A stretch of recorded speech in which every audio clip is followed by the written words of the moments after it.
Okay, so the meeting will begin shortly. Hello everyone, with regards to the agenda for today's joint meeting. Considering that Hong Kong is still under the pandemic, there are limitations on the meeting and the number of people attending.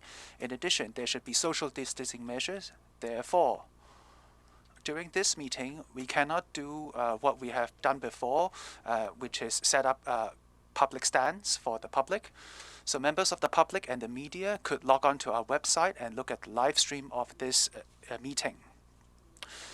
So after the joint session, there will be a media briefing session. We have notified the media beforehand already. Thank you. So I declare that today's joint IPCC-CAPO meeting officially begins. On behalf of the IPCC, I would like to welcome DMS Victor Lam. Welcome Ms. Anna Zhang, ACPSQ, Ms. Monica Aoyang Manyi, CSP and C and 2B, and also other police force representatives, and I also welcome all my members. Welcome you all. So 2 members, because of scheduling conflicts, they couldn't make it. One is Douglas Lam, SC. The other is Ms. Chan Wong Mei-kun. And also, I have another thing to tell everyone. Recently, people have seen that Ms. Lam Yun-yi, a member of the police force, has sacrificed her life in the line of duty. On behalf of all our members, I would like to extend our heartfelt grievances and our best wishes to both the force and her family. And we also hope that the 3 members of the police force injured during the incident could get well soon. We would like to thank the police force for all their hard work and dedication dedicated towards fighting crime. We hope that the police will be able to catch the perpetrator as soon as possible. So firstly, let me thank the chairman and to thank all of the members and the secretariat. Thank you for your kind words for Carrie, one of our colleagues. So on the issue of on the Carrie incident, right now the police force is doing everything we can to catch the perpetrator. We hope that we could bring Carrie justice. We all are very sad to see Carrie pass away. I have once worked with Carrie at the Marine Police Department. Carrie is a brilliant person with a cheerful disposition.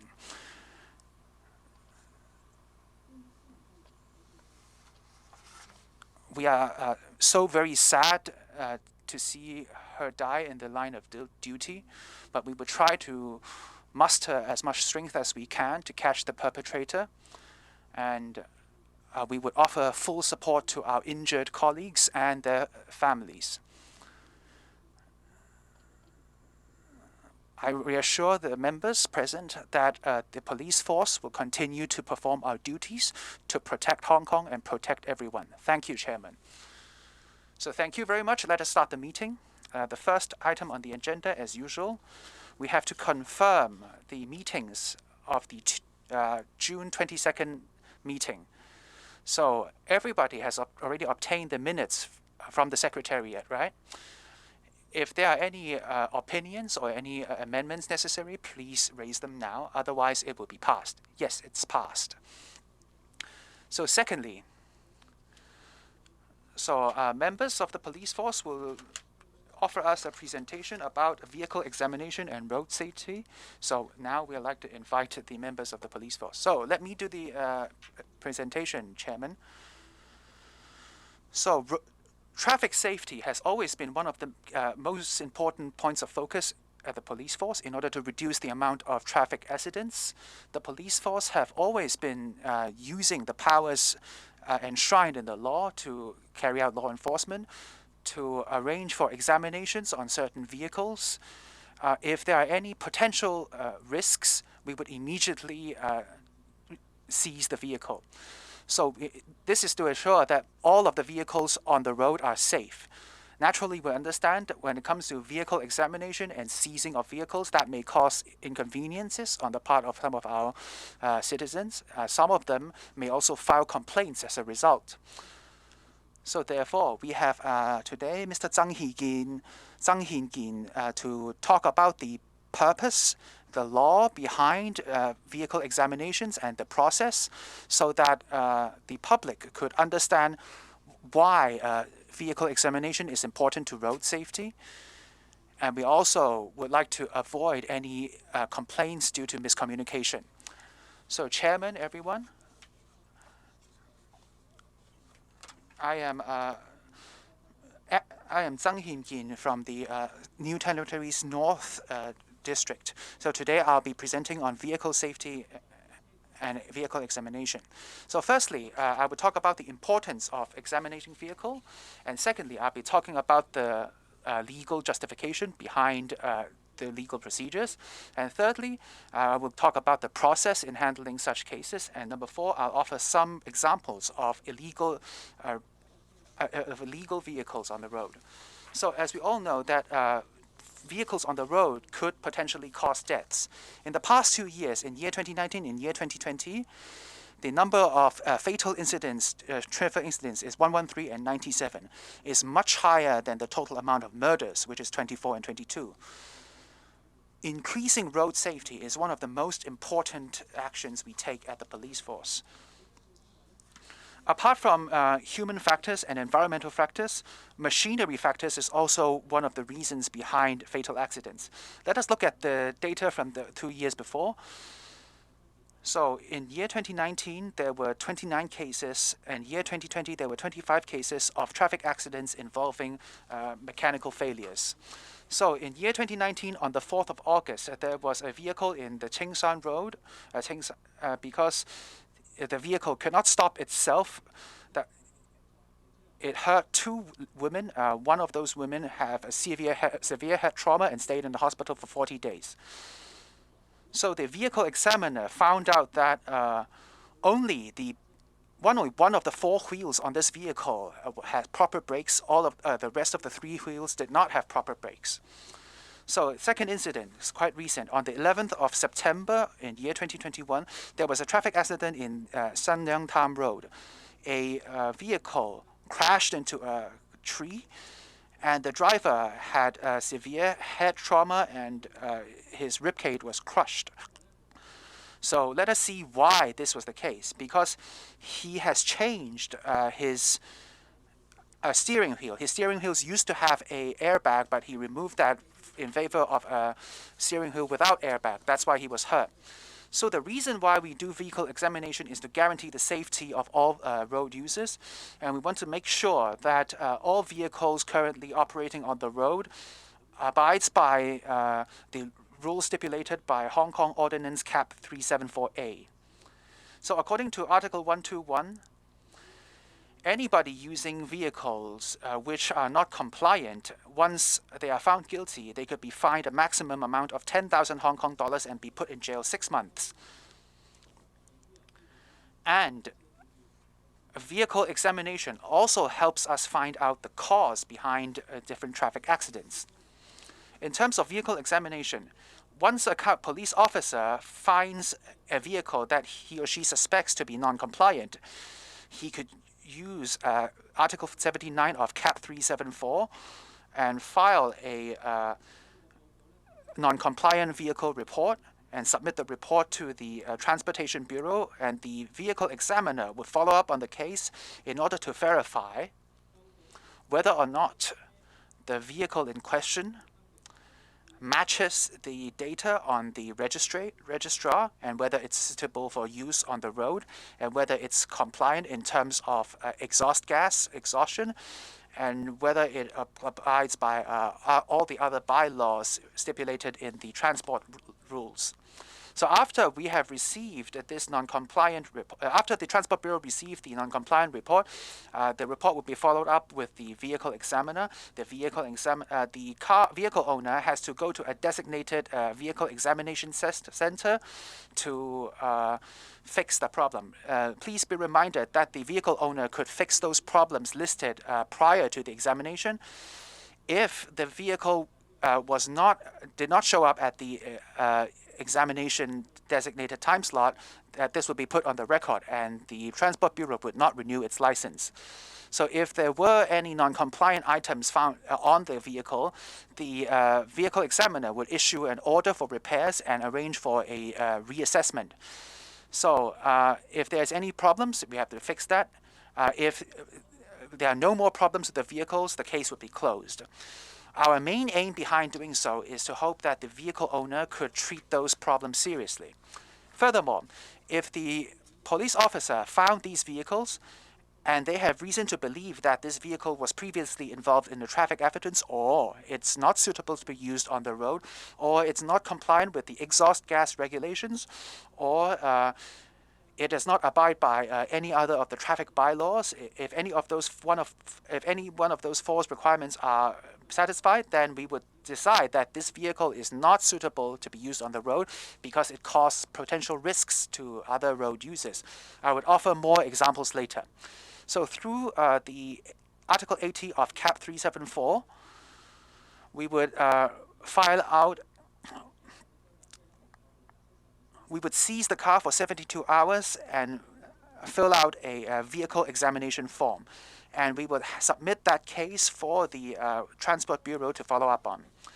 So during these 72 hours, the vehicle examination officer has to conduct the examination.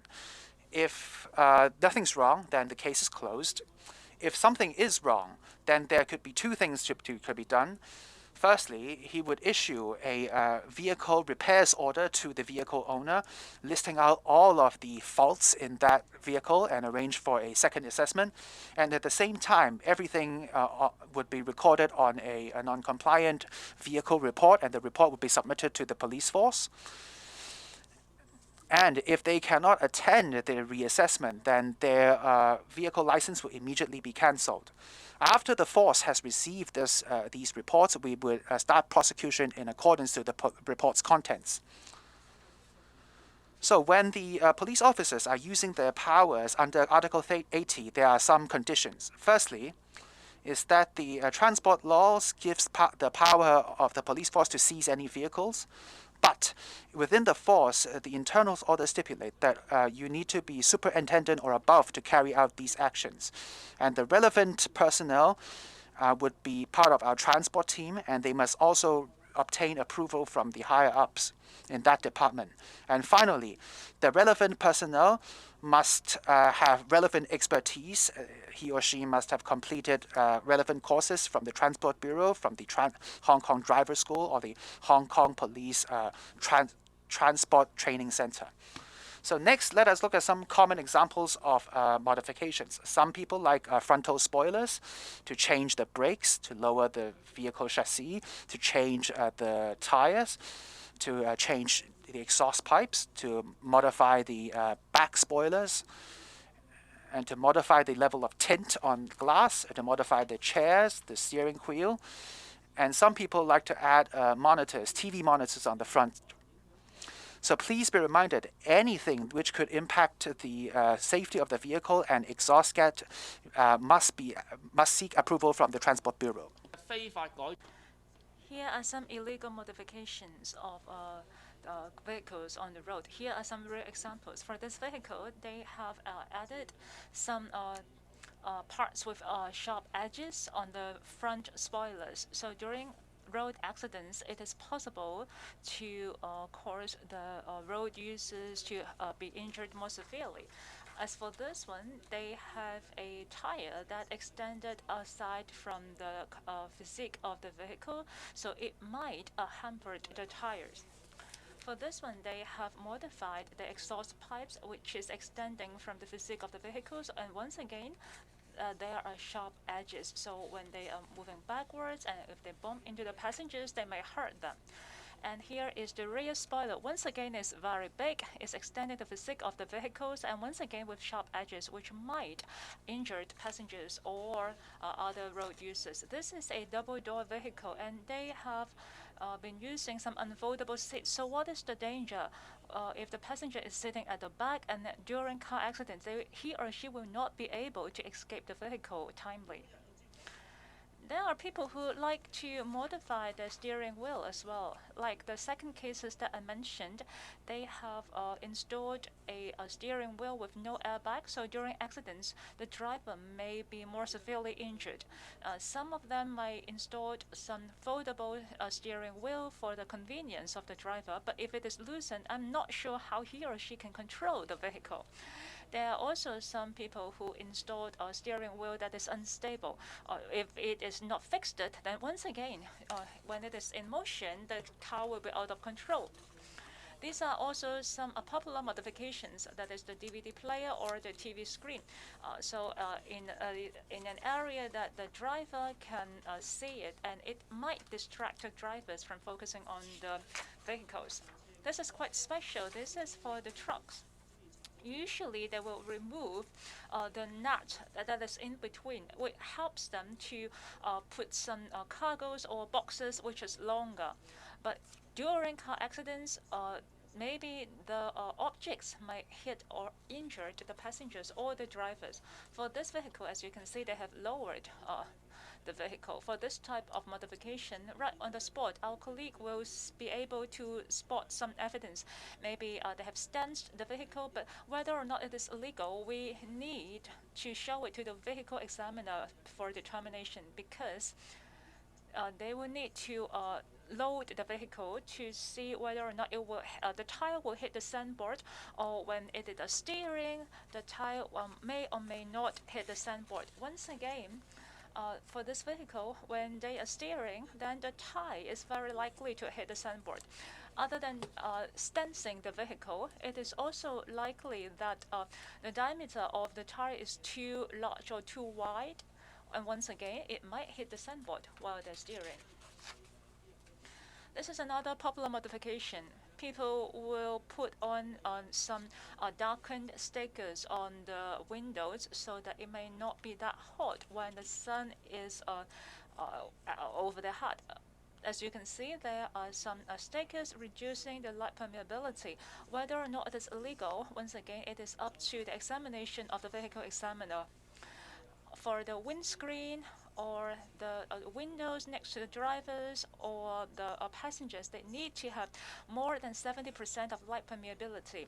For the passengers in the back seat, they need to have at least 44% of light permeability, and we need to measure it with equipments.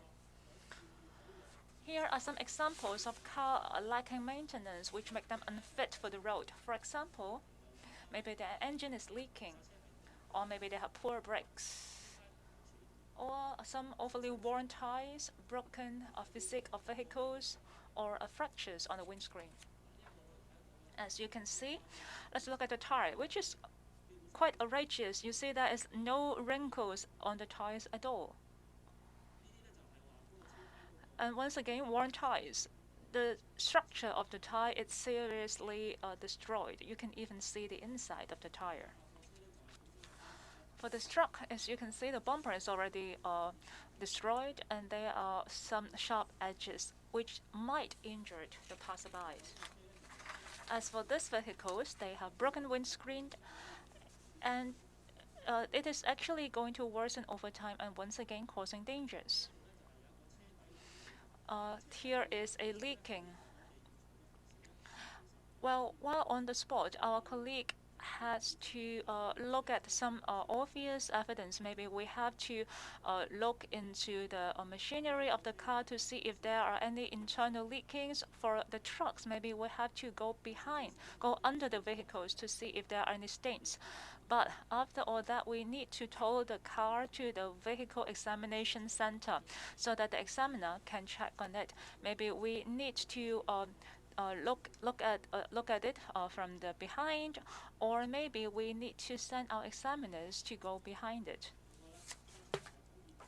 Poor brakes.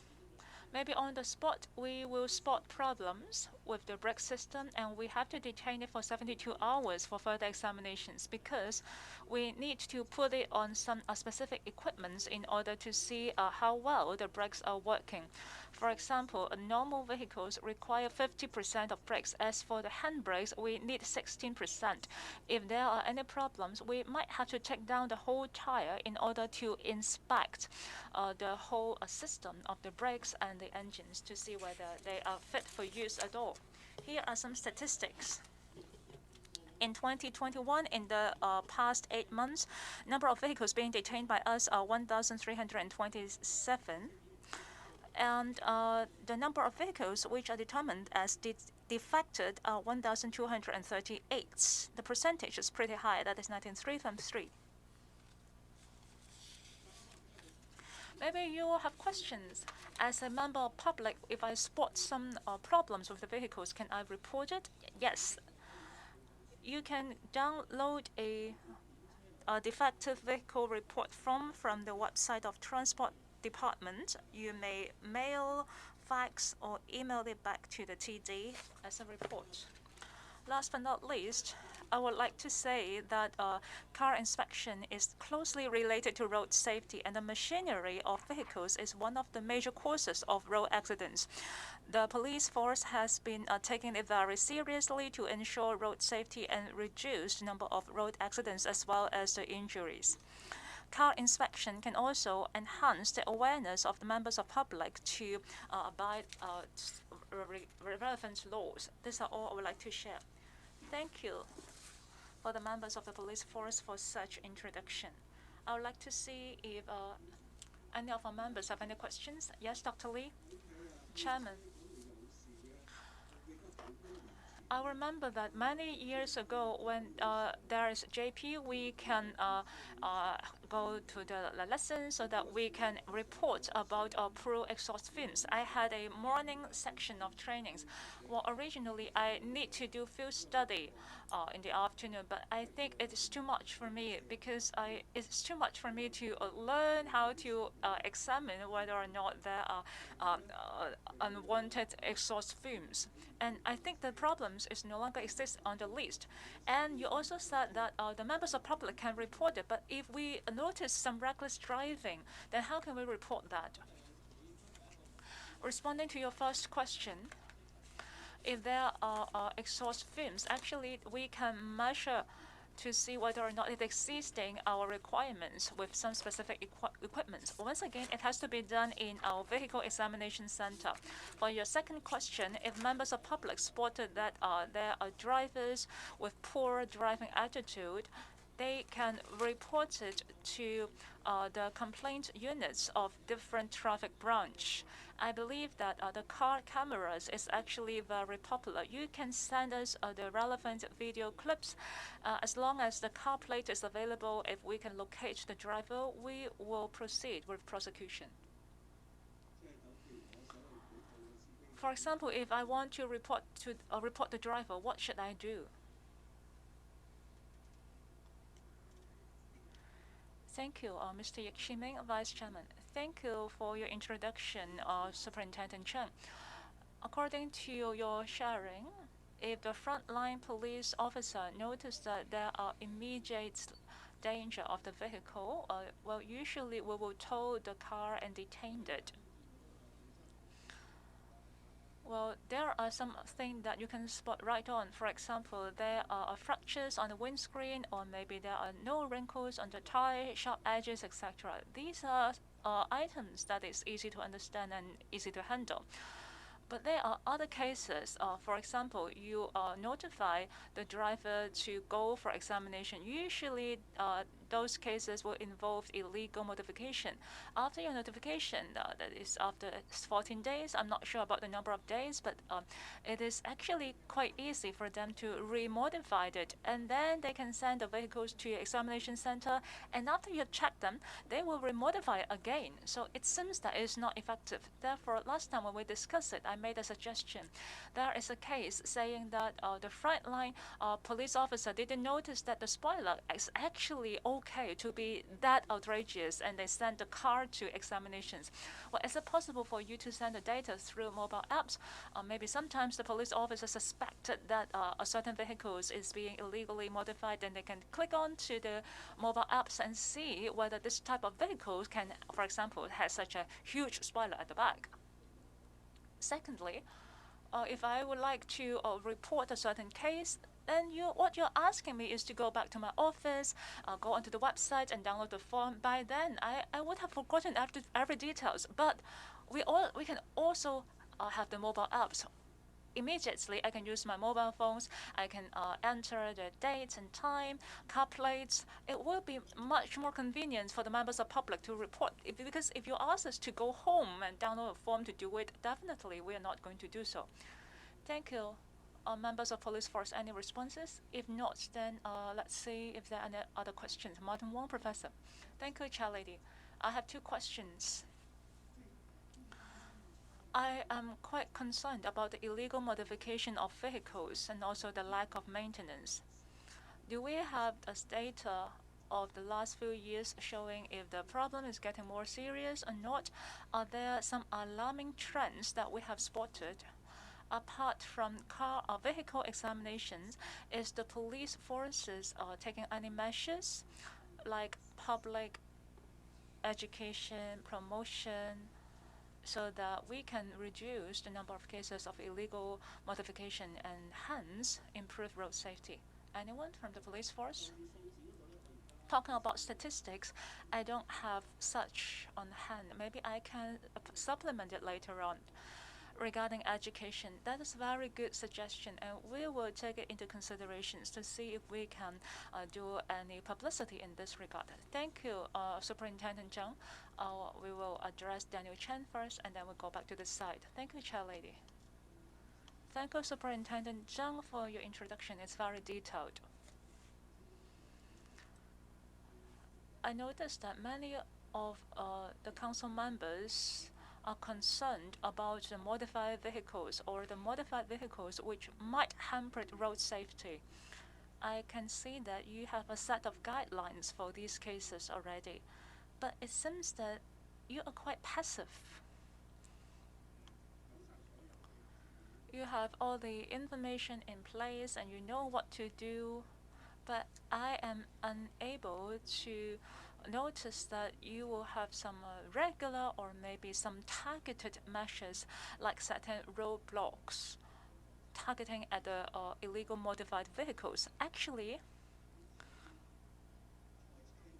maybe the race car types of vehicles are actually having some regular gatherings or meetings on certain roads in Hong Kong at certain times. Is it possible for the police force to increase the number of roadblocks? Will you be able to send specific forces to be there so that they will know right there? Because if you can be more proactive, it might be even more helpful to road safety. Thank you for the suggestion of council members. Generally speaking, we have set up roadblocks on a regular basis, and we are not just targeting at illegal vehicle modification. Actually, we're doing a comprehensive roadblocks. Maybe sometimes we will testing on the car speeds, and at the same time, we will also notice on the vehicle modification. So if this vehicle passes us by, we see that it's modified, we would hail them over and investigate. So apart from those roadblocks, we would also have some randomized alcohol breathalyzer tests. So under those situations, it's just the same. For any roadblock we have, whenever we see these modified vehicles, we would ask them to come over and then we seize their vehicles if necessary. So of course, people think that we are not doing enough. We would look into the matter. So next we have Melissa Pang.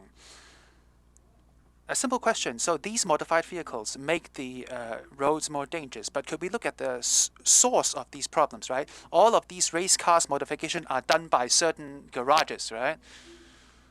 So they are professional modifiers, right? So we should find where these garages are, because they are the source. They are responsible, because this is an illegal modification. I think we should do more investigation into that. So thank you for your recommendation. I agree with you. Basically, the owners, they are not capable of such modification. This is a professional endeavor. So we would look into this matter. Actually, vehicle modification is not illegal.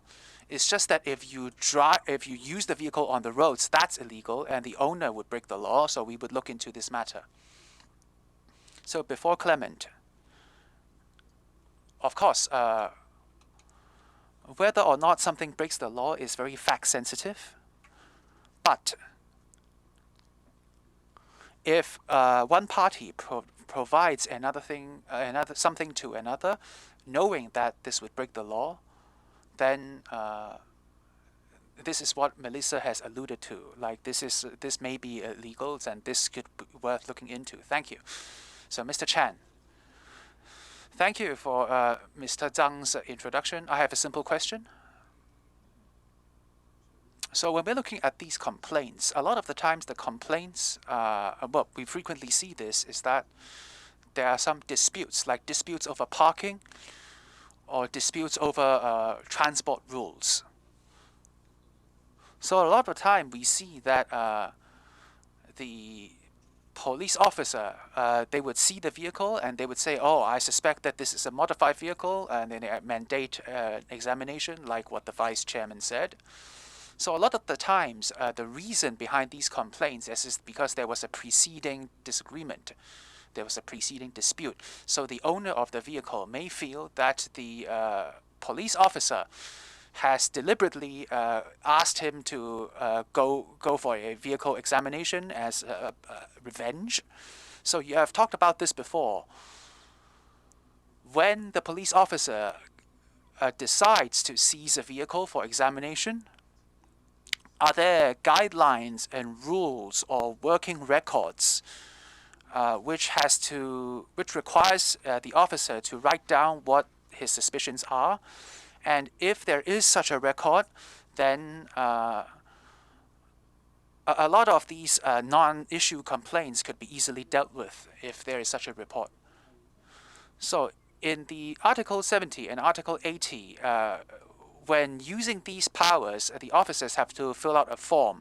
And on the form, they would say what their suspicions are and what's problematic. So there's a record there already. So let me add a few words. Of course, with regards to each individual complaint, we at CAPO would look at it fairly and judge it based on the evidence.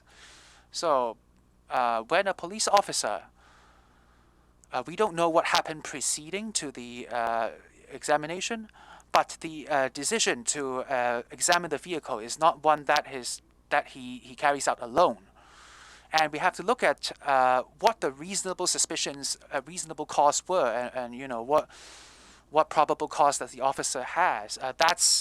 We have to look at those factors in order to seriously assess whether the vehicle examination is justified, and then a sergeant would show up to further verify this process, verifying that the suspicions are grounded, and then they would decide to seize the vehicle. Of course, we would, based on the existing evidence, review every complaint and make a legitimate, fair, and legal decision. And then we would submit our decision to the Secretariat and the IPCC for your further review. So please, do not worry. No matter what the scenario may be, we would deal with it in accordance with the principle of fairness and reasonableness.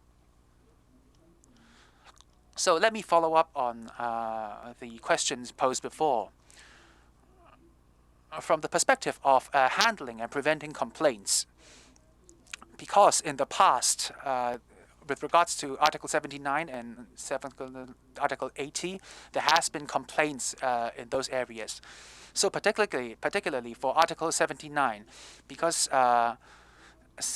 Article 79 gives time for the owner to rectify those modifications if they were modified, if they were non-compliant. So could there be some supplementary evidence which could clearly describe what happened during the seizure, right? For example, a on-body camera. If you have an on-body camera, you could immediately film the vehicle in question, because some of the complaints say that, oh, when I was required to examine my vehicle was completely compliant. It's an unreasonable request. But if there is supplementary evidence, like the kind I've just described, photographic evidence, which proves that the vehicle is indeed non-compliant, that would be helpful to frontline staff. So according to my understanding, the Transport Bureau has a form. The form says that citizens could file complaints to the Transportation Bureau with regards to legal modifications they see. So I think right now, because almost all citizens have a smartphone, right? They could just take a photo of the vehicle itself. Like, I wonder if you are able to provide a photo for the Transport Bureau with the Transport Bureau, because all year round, people may say that there's illegal modifications, but what proof do you have? If you have such photographic evidence, would that make the complaint easier to handle? I'm looking at it from the perspective of preventing complaints and handling complaints. Like, if frontline staff have body cameras, then perhaps it could film the vehicle, and that could protect our officers when they are enforcing the law. Perhaps that would be worth considering.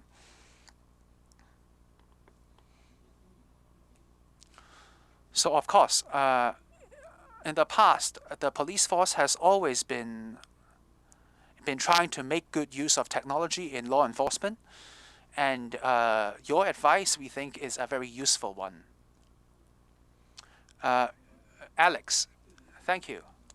So I would like to respond to what the Secretariat said and what Ms. Tam talked about that, because I look at a lot of complaints. Like complaints on Article. There are not a lot of complaints with regards to Article 80. There are more complaints with regards to Article 79. So the Secretariat has said, like, because you just suspect that there is illegal modification, right? All they have to do is just rectify those modifications at a garage, and they will go away scot-free. So I also suspect, like, during law enforcement, the training and the knowledge and expertise of the relevant police officers may not be ideal. I don't know what people feel is if it is on that. Like what Mr. Zhang said on Article 80. Like on Article 80, this was clearly stipulated that they have to seize the vehicle based on probable cause. But on Article 79, there is no such stipulation, right? Any officer which suspect the vehicle has breaking Article 79 could seize the vehicle. So I looked at your statistics. I think your statistics is about just Article 80, right? It does not include Article 79. So in terms of suspecting that there are non-compliant vehicles and seizing the vehicle on those grounds, or ordering a vehicle examination on those grounds, I suspect the numbers would be very different from what we have seen. I do have a response. So just now, I've mentioned that with regards to on the issue of Article 79, any officer have the right to fill out the form. But the form is not directly submitted to the Transport Bureau. It has to be submitted to the transportation team under the force, and the transportation team on the force would review these reports before submitting them to the Transport Bureau. So basically, there is at least our members in the transport team would be more experienced in this regard. So it's not just any random constable just filing a report to the Transport Bureau. It doesn't work like that. I don't have the statistics on Article 79, yes, and the Article 79 numbers may not reflect the truth necessarily because, as people have said, they could fix the vehicles before the examination. So I believe that the data will reflect a very low accuracy rate because, they have a lengthy period of time to rectify those modifications. After the Transport Bureau had received the report, they would issue a letter to the owner and asking the owner to bring their vehicles for examination within 5 weeks. And if the owner would like to request for more time, they could request for 6 more weeks. So they would have a total of 11 weeks. So basically, in that time, they could fix their cars before the examination. So the statistics on the Article 79 will not reflect the truth necessarily. So thank you for Mr. Zhang's introduction. I really learned a lot. I've learned a lot about modification cars. So you definitely not going to modify your car, right? Definitely. At least now I could tell what vehicles are modified and what are not.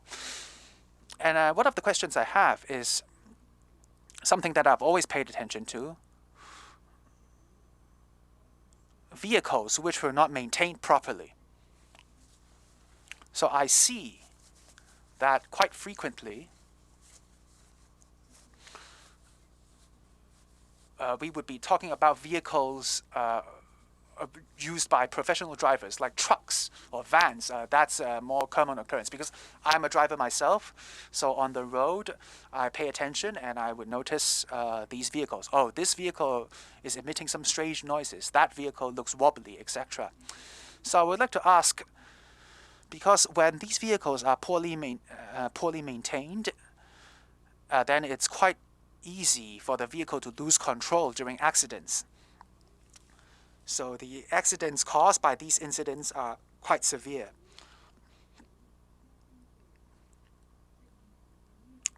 I would like to know, are there preventative measures? Would there be more education-related programs for relevant merchants and relevant truck drivers, professional drivers? Because these drivers have a very busy job already. They really do not realize that the vehicle that they have driven, so they're used to their own vehicles. They didn't realize that any mechanical failure on the truck would be disastrous. So if that actually happens, it will weigh down on their conscience as well. So could we remind them more, offer them more education in this regard, or could there be regular programs for them? Reminders, messages. Is that being done? If not, could we do more? So I would like to invite Mr. Zhang to respond to that. So your example is great, member. In the first case that I have in my first example, I have said that in one of those trucks, 3 out of 4 wheels did not have proper brakes, and that's why there was a severe accident. So on the education issue, we have to. Well, your suggestion was a great one. We would look into conducting more education and promotion campaigns on this regard. So Daniel, I have a simple question and a piece of suggestion. My first question is, on Article 79, from your perspective, the starting point, right? The starting point of this Article 79, is it an educational one, or you just hope that they would rectify it, right? Like, all you want is that they would rectify the mistakes, and during the checks, during the examination, they would have rectified the modification. Is that what you're hoping for?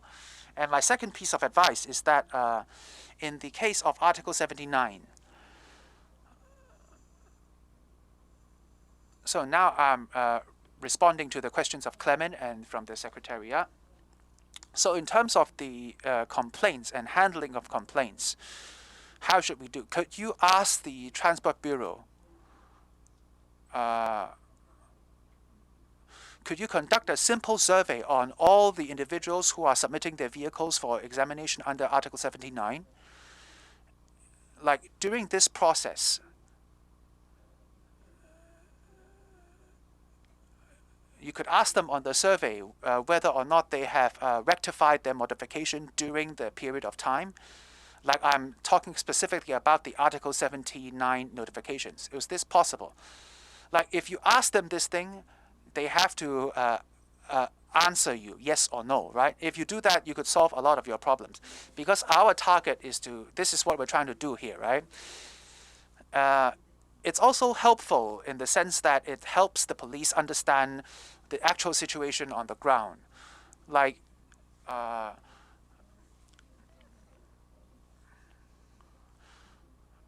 did your officers order those examinations on vehicles which have actually undergone rectification and this was improved, right? Is that? 你去講一講79同80。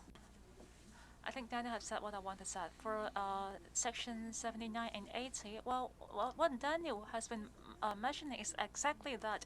Let me pass it to Albert. After that, I will have an overall response to all your concerns.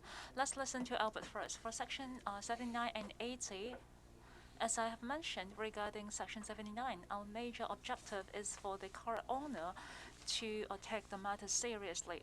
But I would like to remind you all that for Section 79, usually it is not something that is serious. That is, it is not going to affect road safety. That's why we offer them a chance to rectify it. If it is serious or if it's posing danger, then I would not allow them to have that vehicle on the road anymore.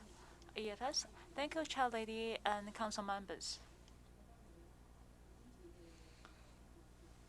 I believe that this presentation comes very timely because it has aroused a lot of concerns, awareness, and questions from members as well as the Secretariat. Let me respond to you all.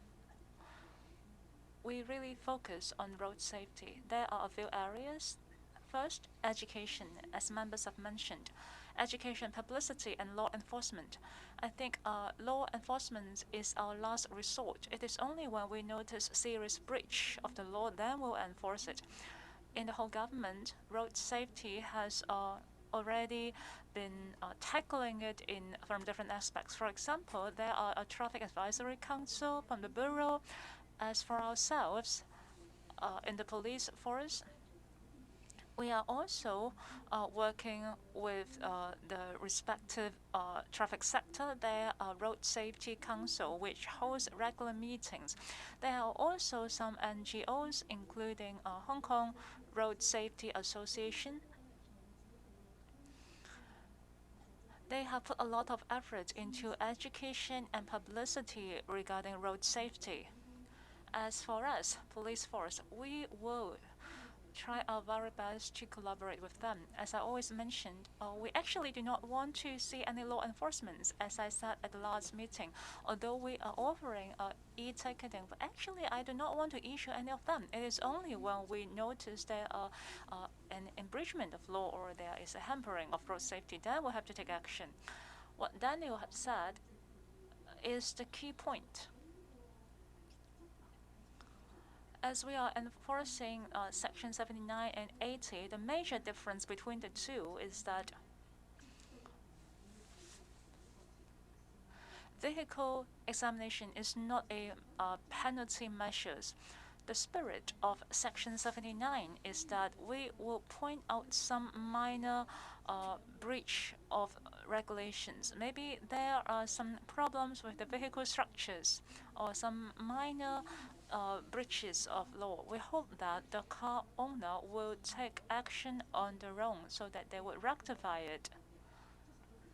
That is the major objective of Section 79. Therefore, as you may see, sometimes if the members of public spotted it, they can report it, and the Transport Department will enforce Section 79 to issue the car rectification order. As for Section 80, if we notice that the continued allowance of such vehicle on the road is likely to induce risk on road safety, then the law enforcement department, well, as I have introduced, and Albert Zhang has mentioned, there are specific law officers at specific ranks and branches, departments. It is not just any police officer which can tow and seize the vehicle. There has to be professional training and recognition. Only those members of the police force can seize a vehicle. That means after I have attended this introduction section as a member of the police force for over 30 years, even if I notice there is a vehicle in violation of the law, I still have to inform the relevant police officer to do so. Me, as the chair lady of IPCC, even I cannot seize the vehicle. Therefore, both today's introduction and the last meeting, I would like you all to understand that the reason why we would send vehicles to examination is that we want to ensure road safety. This is the key message, and I would like to take this opportunity to express it to the members of public. As Melissa said, a lot of time the car owners are not familiar with the ordinances in Hong Kong, and under such situation, they modify their car. But members of the council have given us a lot of comments, and we can continue to follow up. There are a few areas that we will continue to look into, especially what the Secretariat said. When we examine the vehicles, would it be possible for us to make use of the body camera in order to assist us so that we can reduce some unnecessary misunderstanding? I hope that this is something we can do. Thank you, Chair Lady, and thank you, members of council, for all your precious comments and suggestions. Thank you. Great explanation. Therefore, there is a difference between Section 79 and 80. For Section 79, they want to fix the problems so that they can reduce the chance of unfit vehicles on road. And for Section 80, they are trying to avoid the dangerous vehicles on the road from causing serious cases. A few weeks ago, there is a vehicle which took a U-turn and caused severe injuries. This is something that we do not want to see. The passerbys are really innocent, and it is very shocking to the members of the public. If we have finished this item, let's move on to the next. That is for information items. There are a number of items, and I would like to seek help from the members of police force. First of all, CAPO's monthly statistics. I think you can see inclusion item number 4 already. You may or may not present it. Also, statistics about FOO arising, the complaints arising from FOO. And the third one are the updates on the 52 recommendations. And the fourth one is CAPO's criminal and disciplinary checklist.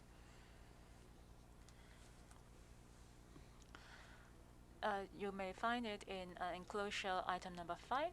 So, members of the police force, would you please introduce it to us? Thank you, Chair Lady, and members of council. I would like to take 5 minutes to go through the statistics from January to August and show you the trend. In 2021, CAPO has received 942 number of complaints, and overall, it has increased by 119.5, which is 76.1%.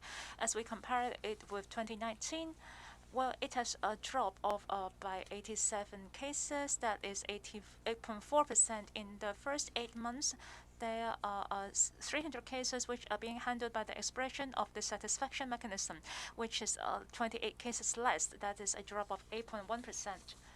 And the categories of complaints in the first 8 months, in the 942 cases, the majority are mild complaints, which include neglect of duty, improper attitude, and foul language, which take about 92.9. Also, there are coercion, hitting, dispute, abuse of power, and fabrication of evidence, which takes about 77.1%. For mild complaints, for neglect of the duty is 510, 54.1%. For poor attitude, 344 cases, 36.5%. For the blue collar foul languages, there are 21 cases, 2.2%. So out of the 856 cases of malcomplaints, there are 272 cases more than last year. As for the grey sector, there are heating and deep blue or cohesion, 6 cases. Light purple, abuse of power, 14 cases, 1.5%, and fabrication of evidence, 1 case, 0.1%. So out of the 67 cases of serious complaints, is drastically dropped by 53.1%. Finally, the comparison of complaint statistics. On the left-hand side, the neglect of duty in 2020, that is last year, we have 342 cases. This year, we have 510, which is 168 cases more. If we compare it with the 518 cases in 2018, we have 8 cases less, that is 1.5% less. For poor attitude and behavior, in 2020, we have 247 cases. This year, we have 344 cases. That is 97 case more, 39% increase. If we compare it with 2019, 341 cases, that we have only 3 cases more. That is 0.9%.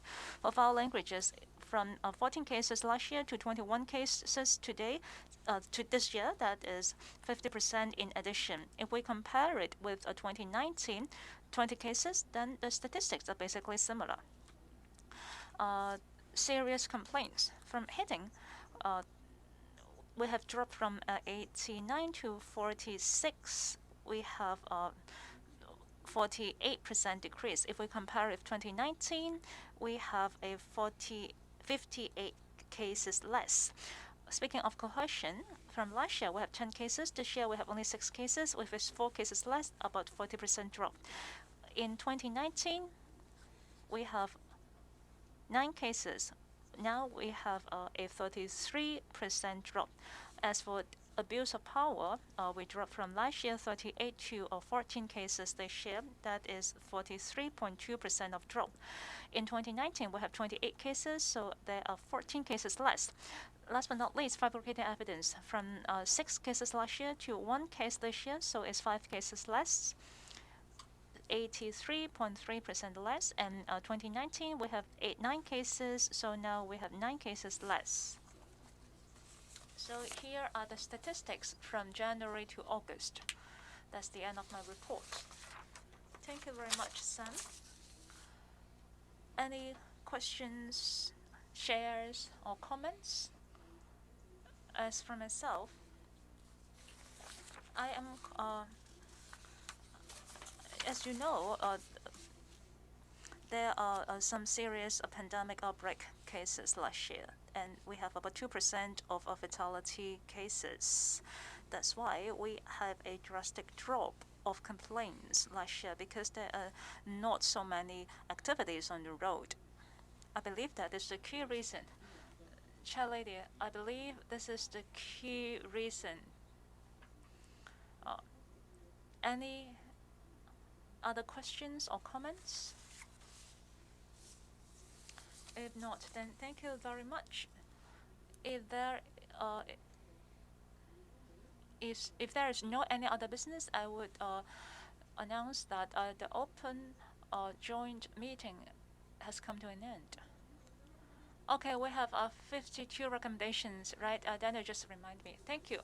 So 52 recommendations. Simon, Chair Lady and Council members, I would like to share with you about the statistics about the complaints regarding the FOO. Up to today, we have 1,948 cases, which includes 617 cases RC, which involved 671 complaints, and there are also 1,331 NC, which involved 8,469 complainants. For RC, there are a lot of moral charges, 359 cases, 58.2%. As you can see, light blue section, which is improper behavior, 187 cases, 30.3%. As for neglect of duty, 107 cases. Impolite, 42 cases, rude behavior, 11 cases. Foul languages, 11 cases. Once again, about 1.8%. Police force procedures, 1 case, 0.2%. For serious allegations, we have 258 cases, 41.8%. 114 cases, hitting 18.5%. The pink section, abuse of power, 131 cases, 21.2%. As for the orange section, coercion, 11 cases, 1.8%. Fabrication of evidence, 2 cases, 0.3%. So next, I will talk about the FOO fugitive ordinance issue and the relevant POEs. So involving 671 different complaints, we have already handled 80% of the complaints. So 187 of those complainees decided to opted for a full-scale investigation. So 23% of them opted to take back their complaints, which 156 people, 23.2%, and 7.3 people, that's 49 people, still have a case pending, and 18.5% of the people, 124 people, we have contacted them, but they have not contacted us back, so we have considered those cases unable to be further processed. And 2.1%, 14 people have not yet decided how to proceed. And 1.5%, that's 10 people, opted for simple means to resolve the matter. And the rest of them, about 19.5%, that's 131 people, have never responded. So most of these cases are categorized into the category of not being able to be pursued further. So that's the summary of my statistics. Thank you. So are there any sharings or questions on Simon's reports? So Chairman, I would like to ask the police, with regards to the not yet decided segment, 14 people, 2.1%. So even though there's a lot of cases, but this is been quite a while, right? There should be a time limit, right? Like, how do you assess whether they count as not yet decided? So amongst these 14 people, some of these people have criminal or civil cases which have just concluded. That's why they are not yet followed up upon. For the rest of the cases, we have already followed up on that already. So, follow-up questions. During when there's a judicial case pending, because of the is sub judice, so there would be no processing of the case, right? Yeah, if it's sub judice, they would always be categorized into not yet decided yet, but some of these cases have ended, so we have the responsibility of following up on those ended sub judice cases to see if they would wish to follow up on that, right? Thank you, understood. Are there any further questions? Sylvia. So there are 2 items. One is no response, the other is they were contacted once but ultimately did not respond. So no response, the 19.5%, basically means that you cannot contact them at all, right? The 18.5%, 124 people, it means that you have contacted them but ultimately they do not respond. If you combine the 2 figures together, that's 200 odd people, right? I would like to ask you, how long would you wait? Like, if there's no response, no reply, how long would you wait for them? And secondly, you have once contacted them, well, you don't even know if they would follow up on the case per se. So how long would you wait for? So we have existing procedures to handle these cases. Firstly, we would send a letter to them, follow-up letter, and then after 14 days there would be further letters. So during after we send the letter, we will also dial twice. As for those people, we have one been contacted, but ultimately they do not respond. Let me offer an example.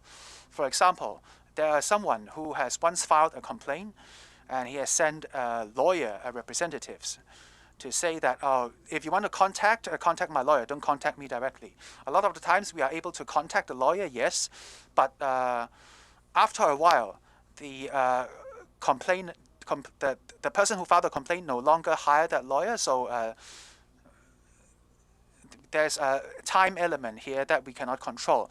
But as long as we can find the person who filed the complaint or their authorized person, if there are clear instructions on how do we proceed, then we will continue to investigate this case.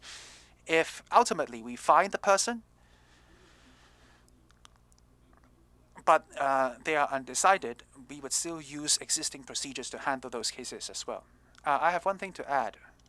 I want to mention this a few times.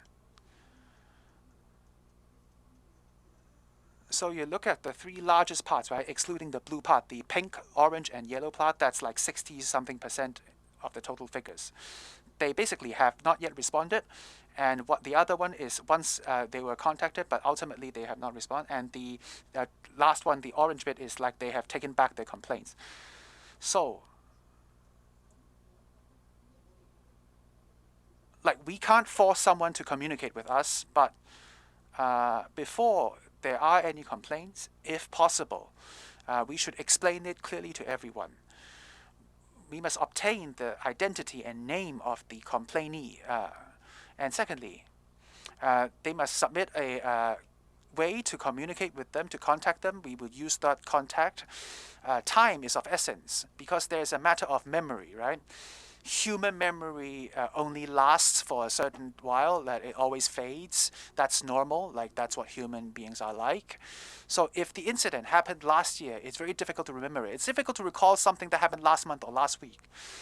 If it's we're talking about something that happened 2 years ago, like different memories do not match with each other. Like how do you piece them together? This would be a very difficult job for you guys, and it's also sometimes, it's not that they deliberately try to recall the events wrongly. It's just that people misremember, right? And I think we have to remind the people who file complaints, when they file a complaint, please tell us your name. How are we able to contact you? We will contact you as soon as possible. But please handle this matter in a serious manner as soon as possible. We cannot just suspend this issue for a long time. This suspension is not helpful to anybody. So we don't want people to ask us, why do we, why did we wait for so long? Why did we wait till the Q4 this year to conduct investigations? Under such a situation, even if you are successfully investigated, it would be difficult to recall anything. It's very difficult to recall what precisely happened 2 years ago. So I think ideally, if possible, we should tell people that this has to be handled in a serious and timely manner. If we follow up on that, we follow up on once, twice maximum. If we cannot find the person even after follow up on twice, two times, we will not continue to pursue the matter, right? We can't keep on pursuing this matter forever. Thank you for your recommendation, Chairman. In principle, we agree with this totally. We would also review our existing processes to see if there are any room for improvement. We totally agree that, but when it comes to cases have to be handled in a timely and fair manner. Be it for the sake of members of the police force or members of the public, this is necessary. And we at CAPO, this is the spirit behind our work, and we want to make sure that the IPCC is able to monitor our progress. We would go back and look at optimizing our processes so that the complainee, when they are filing their complaints, they would know what the process will look like in the future. So a few seconds more. Apart from how memory fades, that's normal. Also, evidence may not be retained for that long. Like after a few years, they have a new phone number, new everything, they have a new address or whatever, or they have a new job even. It's not the case that the police force do not want to conduct an investigation. It's just that everything has changed. It's no longer possible to conduct an investigation, and that's fair to no one. So we at CAPO and CAPO, we both want to handle this thing, but if they do not make their case clearly, we cannot conduct a clear investigation. Thank you. So I have one thing to add, Simon. So those people who have not responded, or we have one contacted but not yet responded, would these cases be closed as not possible to pursue anymore? Actually, most of these cases have been closed.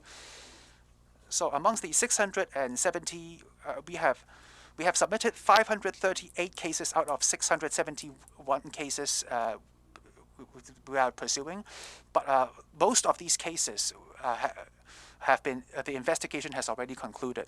So Monica will now talk to us about the 52 recommendations.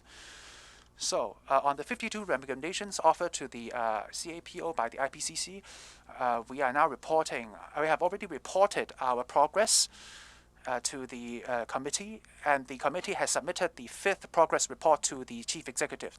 In the 5th progress report, we have proposed 7 new measures involving 5 completed recommendations. These 5 recommendations are 10, 13, 36, 37, and 38. Combining with the previously addressed recommendations, the police have completed 37 recommendations, putting forth 69 different new measures. So the 7 new measures are including measures pertaining to internal management, internal controls, and training and management, and involving 4 aspects. Firstly, it's the public aspect. We have a list of factors worth considering for the commanders to see if they would expand more lanes for the march processions. And secondly, we would use specialized software in a computer which could correct count of members in a protest march accurately in real time. And thirdly, we'd like to reduce the risk we take and increase the coordination. We have compiled a list of do and don'ts for our commanders. That way, when we are using force, we could reduce the risks, minimize the risks. So we have also new options when it comes to arms. We have like pepper spray guns, for example, and we have also prepared a 360 VR training program which helps train our commanders when it comes in actual simulations of scenarios. We have also used the augmented reality equipment so that the police force could have more realistic training in crowd control. And finally, in terms of bearing responsibility, we also have guidance for commanders, and so that they could better understand how they bear responsibility during giving command, and so that they could better consider all those factors. So overall, those are the 4 aspects. Thank you, Chairman. So thank you, Commander. Are there any issues that our members would like to raise on the 52 recommendations submitted by the IPCC to the CAPO? So they have progress on 5 more recommendations. Thank you. So now it's finally, we are at 3D. Criminal disciplinary checklist. So I do not have anything to add on this agenda. Sam, do you have anything to add? So thank you. AOB now. If there are nothing else to be brought up, then the next meeting will be held on 24th of December this year. Thank you very much for attending.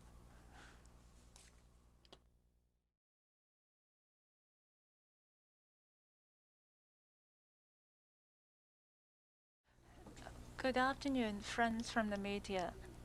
At the joint meeting of IPCC just now, we have followed up with the police force about the 52 recommendations and their execution.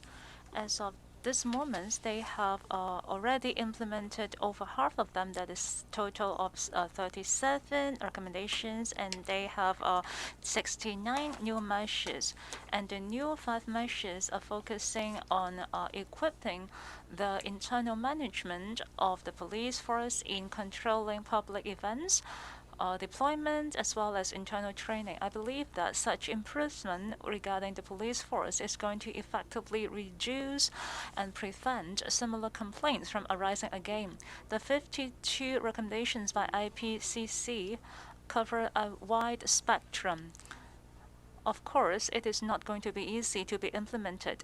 As of today, we can see that the police force has put much effort in investing resources and researching about such measures and putting such recommendations into practice. The progress has been satisfactory.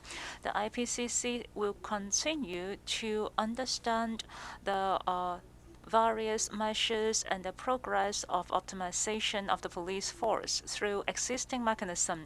At the meeting today, we have listened from the introduction from police force about how they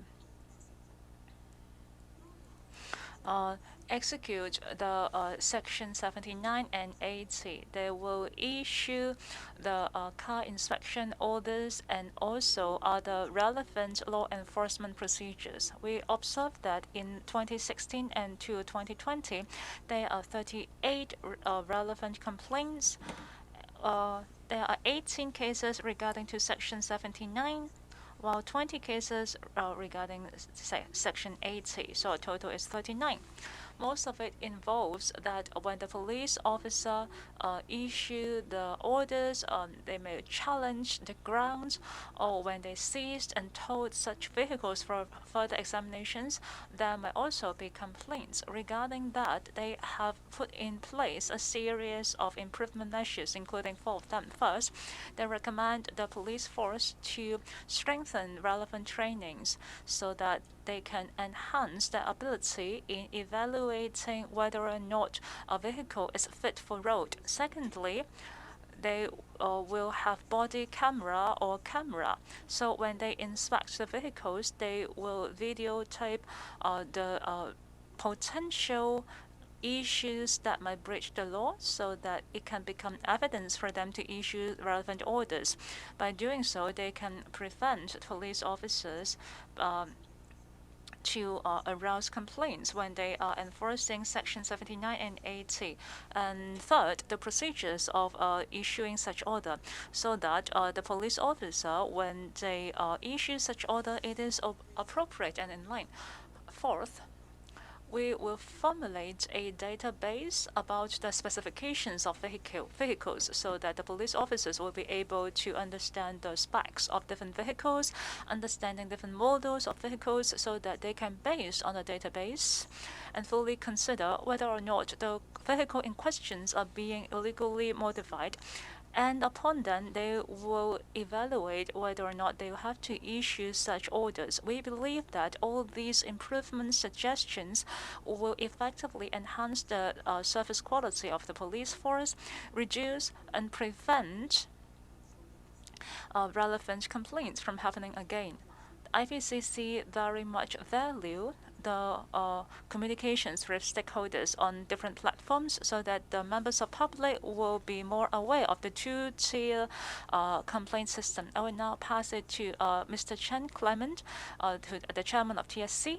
He will give you about the relevant works of IPCC. Later on, our Secretariat Daniel is going to give you the numbers about the complaints regarding to public events as well as the progress of the complaints. Thank you, Chair Lady. As Priscilla has mentioned,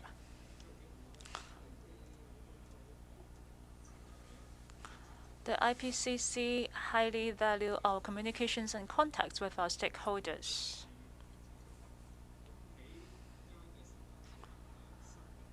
Since this is the beginning of a new school year, we have already implemented a series of new programs on campus. We have visited secondary schools in different districts. Also, through different channels on the internet, we will share with them. There are also some face-to-face contacts. Among all these communication channels, we will introduce to both teachers and students about the works of IPCC, especially the two-tier mechanism, the rights and responsibilities, etc. We are very glad to see that these new programs on campuses are receiving positive responses from both teachers and students. Numerous questions have been raised. So as we are in touch with them and introduce the structure of IPCC to them, we find it very encouraging. Apart from the campus program, recently we have also completed a new series of TV shows which include 4 episodes. It is called the Frontier of Ipcc. The production is already completed, and we are planning to launch it very soon. We will share it with the members of public via TV channels. At the moment, we will start showing it on the 16th of October, And on a series of 4 consecutive Saturday, we will show it on TVB every 11:30 p.m. Apart from the broadcasting, we will also show it on our TV channel. There will be an edited version being aired on the news channel of Now. Also, through the digital channel of MTRC, it will also be shown to the members of the public. Apart from the TV series, there will also be short clips or trailers regarding these TV shows available on newspapers, radios, buses, as well as social media. So this is our works of publicity with stakeholders recently. These are the channels and the activities that we have conducted. Up next, I would like to pass it to Daniel.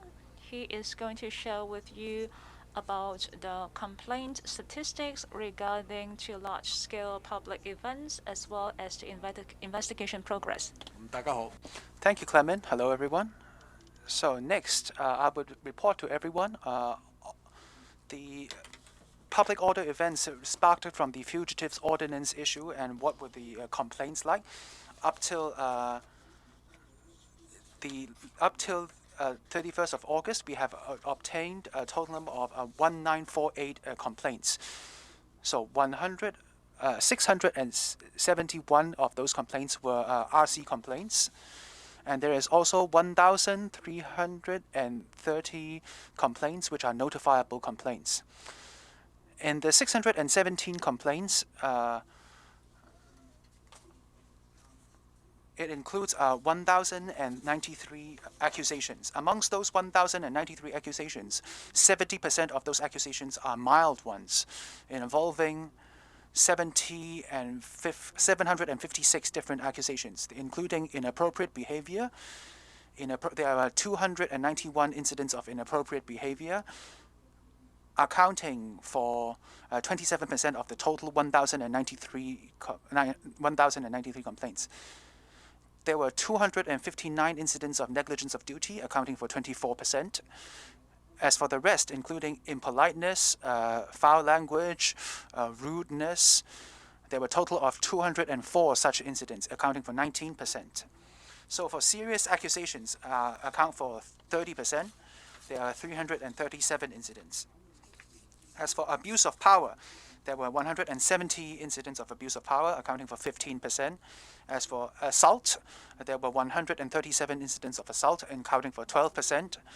So the members of Ipcc and the 120 observers have made 1,259 observations with 100% attendance rate. So with regards to 617 RC complaints, reportable complaints, the CAPO have already submitted 538 incidents to us, accounting for the majority of the cases. And at CAPO, they are still investigating 32 cases, and there are 47 cases which are sub judice. By sub judice, we mean that this incident is involved in a criminal case, and we have to wait till the criminal case process concludes before processing it. So amongst the 538 incidents already submitted to us, 173 of those incidents, the CAPO has already conducted a full investigation, is 37%, which is 173 cases. But among these 173 cases, only 106 of these 173 cases were had full-scale investigations upon the request of the complainant, which is 60%. And in 41 other cases, even though the person who filed complaint did not respond to the CAPO, but based on the existing information, the CAPO can arrive at a determination. So that's why for those 41 cases, the CAPO has conducted a full investigation. And there were also 26 cases, even though the person who filed the complaint revoked the complaint, but the CAPO still conducted a full investigation. And amongst the 538 cases, 128 of those cases was revoked by the person who filed the complaint. So that's why that would account for 24% of total complaints. And furthermore, in 272 cases, which is 42% of those cases, cannot be pursued any longer. So in these cases which can no longer be pursued, most of these cases include where after the person has filed a complaint, they did not work with the CAPO to submit the relevant information. So most of the cases will be listed as unable to be further pursued. So in the 538 complaints cases which has been submitted to us by the CAPO, the IPCC have already approved of 406 cases, which is 75% of the cases submitted. In the 406 cases, 106 of those cases have been are full investigation cases. For the rest of those cases, they were cases where it could no longer be investigated or the complaint has been revoked. So let's just go back to the 106 cases which had full-scale investigations. It involves 144 accusations, 144 accusations spread across 106 cases, amongst which 12 accusations were substantiated, involving 12 cases. So the substantiated cases includes 4 counts of foul language, 3 counts of negligence of duty, and 2 counts of abuse of power. So I repeat, 2 cases of abuse of cases, 2 cases of impoliteness, and 1 case of inappropriate behavior. Apart from these 12 substantiated cases, there was another case which is not fully substantiated, and this case involves a negligence. And furthermore, unsubstantiated cases without complaint, there are 3 of such cases. All 3 cases involve negligence. So in a total, there were 16 accusations which are either substantiated or not fully substantiated, or substantiated despite a complaint being revoked. So there are 48 complaints which cannot be substantiated, and there are 80 cases where the police were found to have no fault. So that's a grand total of 144 accusations. So as I've mentioned, amongst the 406 cases, 125 of those cases in 125 cases, the person who filed the complaint took back the complaint, and in 156 of those cases, it can no longer be pursued. The reason for that happening is because the complainee did not submit the relevant information to CAPO. And for the rest, 16 cases, they were solved in informal resolution, by way of informal resolution. There were 10 cases solved by way of informal resolution. So amongst the 406 cases we handled, we have made 388, we have submitted 388 questions asking about over 900 items. So I've submitted a lot of information and data for everyone. I want to give everybody a summary. So actually, 17% of these cases, 72% of these cases are either revoked or could not be pursued. So 156 cases cannot be pursued, and I've mentioned these numbers before. And the reason that it can no longer be pursued is mainly because the complainee have not submitted the information. So we hope that after the person filed the complaint, they could proactively work with the CAPO to submit the relevant information in a timely and comprehensive manner, in a detailed manner, in order to enable the CAPO to conduct a full investigation, ensuring that the complaint could be handled in a fair manner. And as people heard what I've said, in a lot of complaints, the people who filed the complaints are members of the media. They have filed a complaint initially, but they have not submitted further information later on. But I hope, so every time I meet with friends from the media, I would like to make a public plea.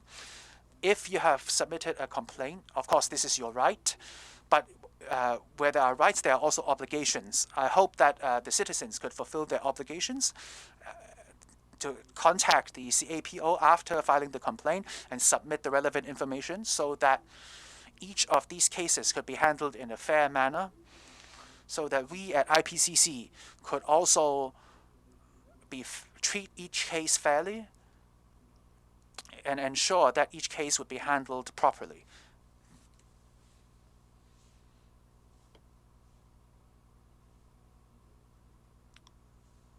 So now we enter the Q&A session.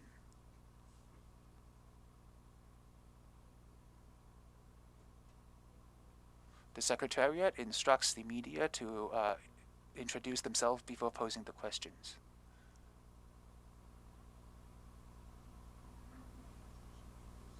Two questions. It seems that there are more complaints received in the first 8 months of the year regarding categories like neglect of duty and misconduct. How will the chair comment on such increasing trend, and what will be the contributing factor of the situation? And the second question, the IPCC said it is still working on around 120 cases that have been forwarded by the police internal complaint unit, and some of them are protest related. What makes the processing time so long, and has the IPCC faced any difficulties during the progress? And in terms of gathering evidence, has IPCC processed all the complaints? Thank you. Shall I take these two questions? Okay, I'll try and answer, and if there are details that Mr. Daniel Mui can supplement, he'll do so. Okay, as to your first question, why have there been more complaints in the first 8 months? I believe you were referencing that to last year, comparing that to last year. Now, we just had a meeting, that was an open meeting, not too long ago, that was about an hour ago.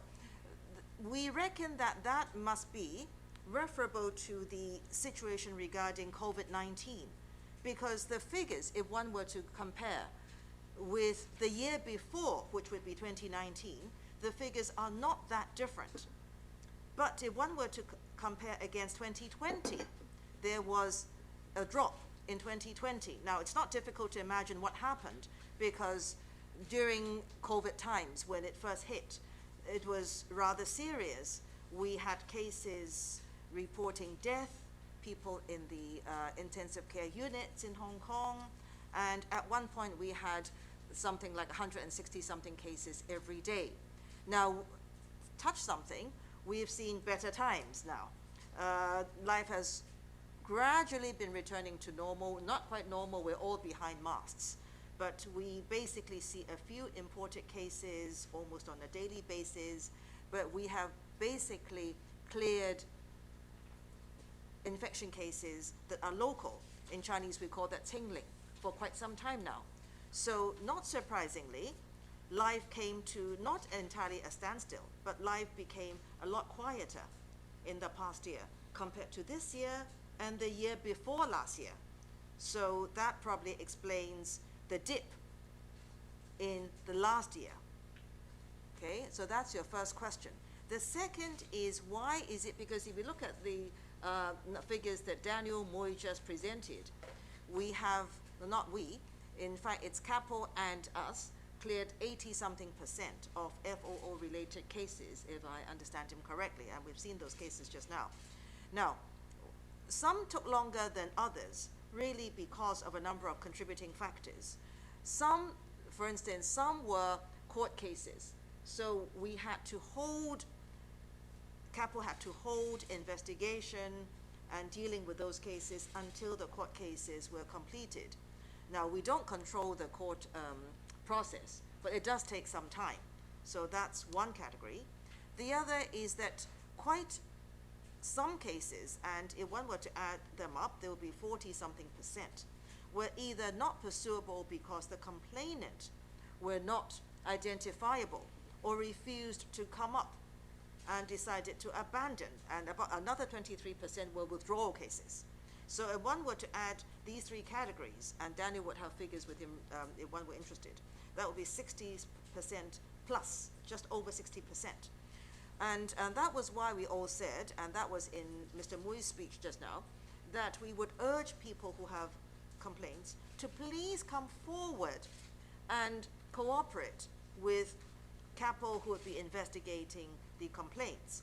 and do so promptly, because human memory fades, right? We won't be able to remember what happened today in the next month, 3 months, 6 months, 1, 2, 3 years. It's very difficult. And the evidence won't be available as easily. People around us might have changed. They might be gone. So CAPO had a number of difficulties contacting or even identifying who the complainants were supposed to be. A number of people did not even provide their identification, their names or contact information properly. And a host of others were contacted, reminded, but did not come forward. So I believe I have provided the background to what you asked and effectively answered your questions. If you want exact figures, I'm sure Mr. Mui can help. Thank you. Maybe I can supplement a bit to answer the second part of your question. Is that how long a complaint needs to be dealt with? How long would it take? It depends on a number of factors. First of all, it depends on the event that gave rise to the complaint, how complicated, how the event was, the number of witnesses involved, the number of complainants involved, and what sort of evidence that CAPO has to look for, and all these will contribute to the length of the time that requires to handle a complaint. But just as Chairman said, one also very important factor is that the complainant has to come forward to provide details of the complaint, and that is a very, very important factor. A number of complaints, I could say that the CAPO took a lot of time, tried to contact complainants, tried to elicit the details from the complainant, and they spent a lot of time to get off the complainant. And let me give you a little bit more figures. CAPO, on the average, took about 9 months to complete the investigation into each complaint. And but 40% of these complaint cases were completed within 6 months. 40%. Okay, and but there is a category of complaint, which is the complaint made by reporters. It took them more than 13 months to complete the investigation. Reason being, just Chairman and I have already explained, is that they spend a lot of time trying to get all of the complainants to ask them to provide details. So I hope that don't just look at the number of days, but we have to look at the reason why it took them so long to deal with the complaints.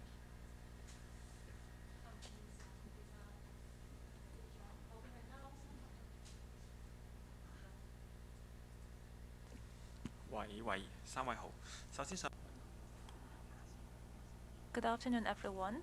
There are 52 recommendations regarding the public events. So half of them have been implemented. So what are the 50% of recommendations that are yet to be implemented? And can the police force explain why they are still not implemented? Are you satisfied with the speed of implementation?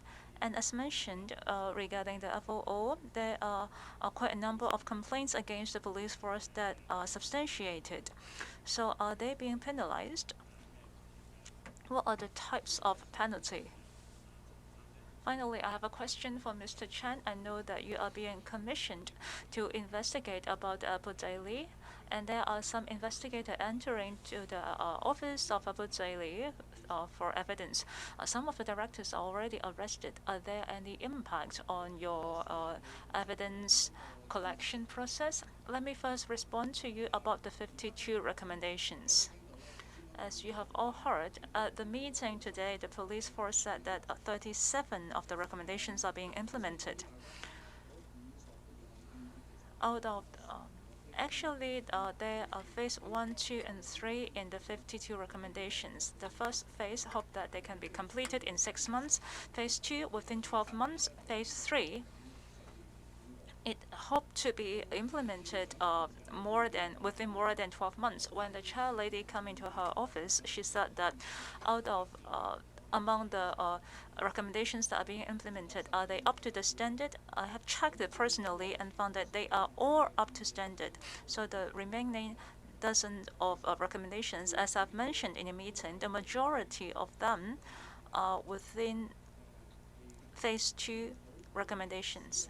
That is to review the guidelines of the use of force. As I have expressed on the meeting, each and every one of the recommendations are not separate and independent. Among the recommendations, there are overlappings. So after implementing one recommendation, to a certain extent, you have already implemented another recommendation. So the 5 recommendations that are newly implemented are all regarding about the frontline commander when they make decisions, including use of forces or some use of tactics. Well, these are the measures that help them make better decisions. At the last meeting, most of the recommendations are relevant to the use of force regarding the frontline officers as well as the deployment. So if you listen carefully, it is actually closely related to the use of violence or force. Although that there are some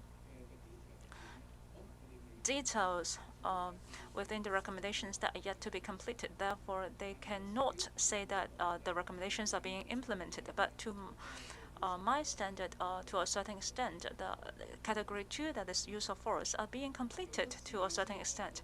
Apart from time, I'm more concerned with the impact of the implementation of such recommendations. As you are aware, when this report is being compiled, I myself are being involved, and Clement is also involved. And we are one of those who come up with those recommendations. To me personally, I think that the measures in place right now can target it at what happened back then. And I believe that when all these measures are being fully implemented in the future, well, of course, we don't want it to happen, but if similar events happen again in Hong Kong, I believe that the police force would be more capable of handling the violence events. This is my opinion. I think there are targeted measures focusing on what happened back then.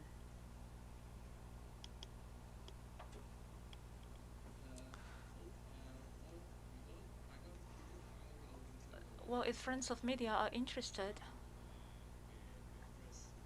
after the press conference of Ipcc, we can stay behind and have further discussions because we have to respect our chair lady and Ipcc. My apologies. Also, the penalty of the police officers that are being complained.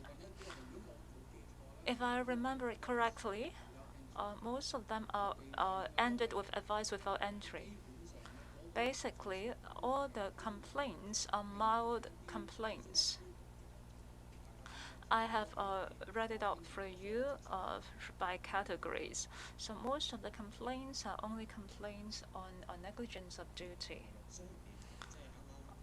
See, from commercial radio, in the public meeting just now, the PF has mentioned that one of the recommendations is to compile a do and don't list so that it can reduce the risk that are being induced in the evacuation actions. So do you have a checklist? Will you consider to ask the police force to show the public about the checklist so that it will be easier for the members of the public to file complaints in the future? This is my first question. The do's and don'ts list, well, as I understand, let me explain with an example. Would you give explicit warning to the protesters or the people who are unwilling to depart? If there are bystanders or members of public who are present there, would they provide instructions about paths of leaving the scene? When they are using weapons or non-lethal weapons, what would be the considerations? During evacuation, what are some possible considerations? As I mentioned, the 5 recommendations today are mostly concerning the frontline commanders' decision making. As I understand, in different scenarios, I believe that they have already come up with a list listing out what should be done and what shouldn't be done, considering public safety, law enforcement. I think that would be what we call as a do's and don'ts list. Would you consider asking the police force to publicize such list?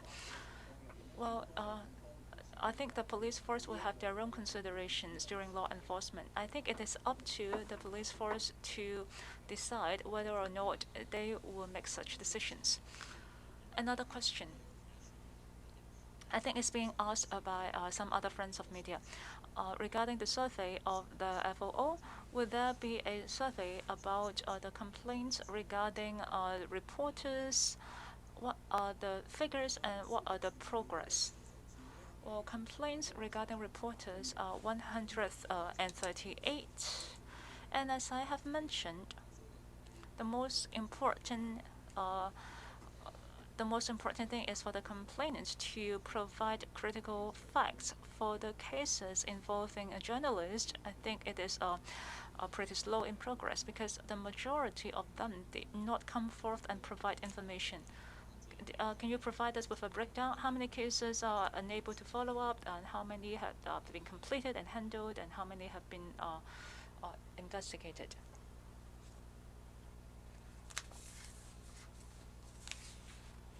Well, we can provide you with the statistics later on.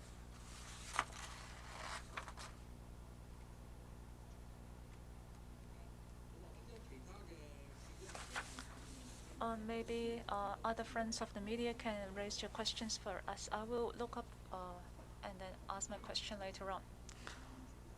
I have a question for the chair lady. As asked, there are a do's and don'ts list for frontline commander. And they have also asked, would you consider to ask the police force to publicize such list? Do you think they should publicize such list? I don't have this list with me. Speaking of whether or not or shouldn't the police force publicize it, I think I haven't consulted the police force yet, but it involves a disciplinary or a law enforcement body. How do they enforce the law effectively? How do they take actions? Is it appropriate to disclose? According to my understanding, in a lot of cities and countries, there are law enforcement will not disclose information about how they're going to take actions to the public fully. But how they're going to do this exactly, you need to ask the police, not IPCC. Well, this is a follow-up question from commercial radio. It will have to consider it comprehensively. Well, there's one thing for you to meet your curiosity, but for a law enforcement body to disclose such information, is this going to hamper public interest? This is the first thing that we have to figure out first. We have to see how the police responds first. Questions about the complaints. The 12 substantiated cases, if we compare it to June, there are an increase of 6 cases. Are there any new cases that involves inappropriate behavior or abuse of power? Can you give us further details of those cases? As you mentioned, advice without entry. What exactly is that? Well, let me first respond to you about the complaints regarding reporters. There are a total of 138 cases with the base of 670. 22% are being filed by reporters, which involve 206 incidents. Up to now, CAPO has already filed 132 investigation reports, and Ipcc has endorsed 66 cases. which involved 87 allegations. 3 cases are being substantiated, proved to be substantiated. I will provide you further details. 16 cases, no mistakes. 8 cases unsubstantiated. 19 cases untraceable. 20 cases withdrawn. So this is a total of 66 cases. For the rest, we are still looking into them. Next question. Just now you have mentioned about complaints by reporters, but what I'm asking are the 12 substantiated cases, because if we compare it to the figures in June, there are additional cases. Can you give us further details? I cannot fully remember which 6 cases were being mentioned in June, so I can give you some brief information of each cases. The first is on the 5th of September 2018 in Po Lam, that is Cheng Kwan O, Po Lam MTR station on one pedestrian bypass. One police officer were speaking to the complaint in foul language, and it was being investigated, being substantiated, and the conclusion was advised without being entry. So is it that yes, that is what we meant by a verbal advised. On the 13th of October, the complainant were looking or videotaping the police action. At that time, the police officer asked him or her to step aside with foul language, and it was substantiated. Once again, advised without being entry. The third case, on the 21st September 2019 in Yunlong, the complainant with their sisters were driving a vehicle which is being stopped and searched by the police officer. During the process, one police officer was speaking in foul language. So that was also substantiated, and it was also advised without entry. The fourth incident, it's in the Western District. On the 4th of August in the year 2019, the person of complaint was at Connaught Road West, and a policeman told him or her to leave, and using impolite language. So that was caught on tape by the police's own video team, so it was substantiated. And the entire team got an advice without entry. So another case is the 8th of September in Central in year 2019. It involved a journalist, a media worker. He or she filed the complaint. And a police officer used inappropriate language when addressing the journalist, calling him hak gay. So we also think that this is inappropriate and this is substantiated, so he also got an advice without entry. And the 6th incident was also involved a member of the media. In year 2019 in Tai Po, when he or she was doing some journalistic work regarding the Fugitives Ordinance events. So back then, the police officer used foul language against him or her, and that was also substantiated, and the police officer received an advice without entry. And on the 20th of October in year 2019, and also incident on Nathan Road involving another member of the media, and back then, one of the police officers asked the journalist to leave, to keep some distance, because they were enforcing the law in that area. But the journalist filmed 2 police officers that they do not have their numbers displayed on their shoulders. So according to the police rules, they have to display their identification numbers. So that was substantiated as well. The 8th incident, the person who filed the complaint was a barrister. The barrister was at a certain police station, and the barrister wanted to meet the client.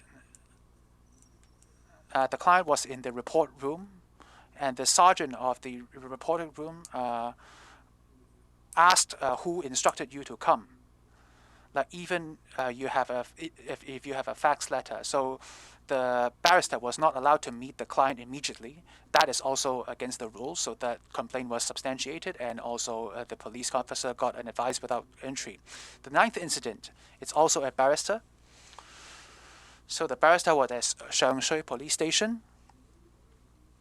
But this case is a more peculiar one because when he's trying to meet the client was also meeting with another lawyer. So there was one barrister, one solicitor. So after meeting the solicitor, he says that it's okay. I'm okay. I don't need to meet the barrister anymore. But even if that's the case,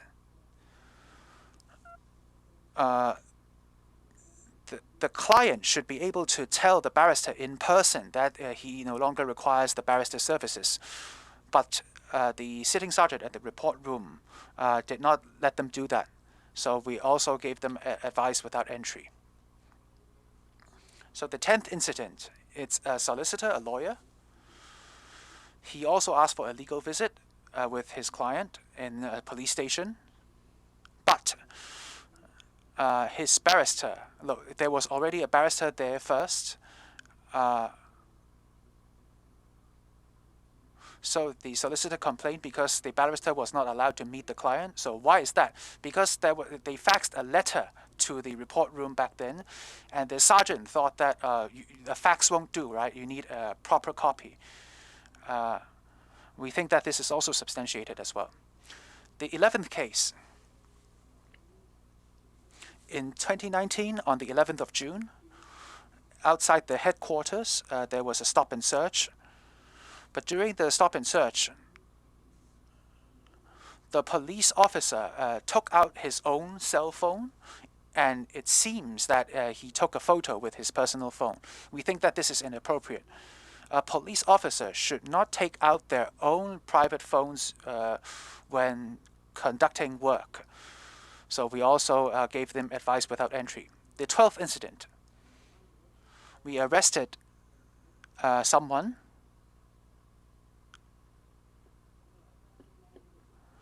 And after the arrest, because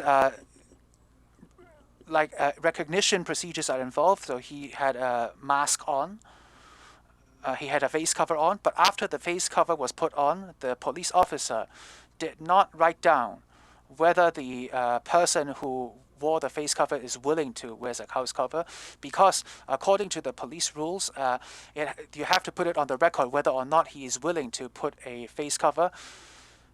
Even if the person says that they are not willing to put on a face cover, they're not willing to consent, you have to put that on the record as well. So that was substantiated. The 13th incident was 2019, 19th of September. The complainee was arrested, and at the police station, the complainee complained about inappropriate handling of him or her in the police station. It does not involve beating the person, right? It's just like whether they have food and water, that type of thing. So we found out that the station sergeant in the reporting room, the sergeant did not make a record on the computer that the person was fed and watered. He did not do that. According to the rules, the sergeant have to record that down. So this was not part of the complaint, no. But after the review, the CAPO decided that there needs to be a complaint filed. Was it 13 substantiated claims or 12 substantiated claims? No, it was 16 substantiated claims. So that's why there are a few more. Please wait a little bit longer. So next, number 14, another lawyer. At the hospital, he saw his client, and at that time, the client was subject to HTB. You know, it's a chain tying the client down. So the two police officers then did not write down why they used the HTB and that they have used it, because according to the police rules, applying and removing the HTB is an event that should be recorded on the books. So this was substantiated, the complaint, and they received an advice without entry.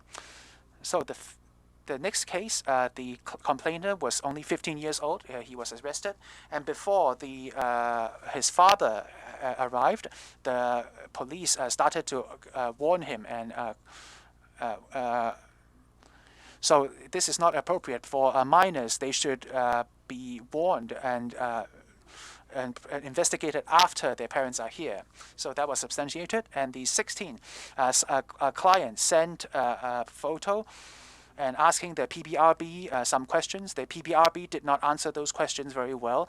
But we have discussed this with the CAPO. The PBRB is not entirely wrong, because I've seen the photo, right? It's like several police officers when they are arresting someone. When they are like lowering their heads and arresting those people, he asks a question: which department do these police officers belong to? They are wearing blue and green. What does that mean? So we think that the complainee's questions were not clear.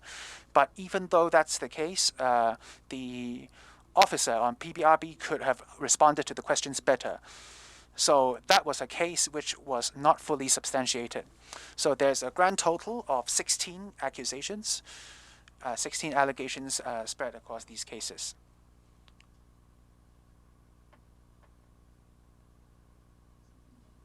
So first question, my fellow colleagues have asked about this. In the 12 recommendations, in the 52 recommendations, most of them, over half of them has been implemented. What about the rest? What's the difficulty in implementing them? And furthermore, I ask you, you hold public office.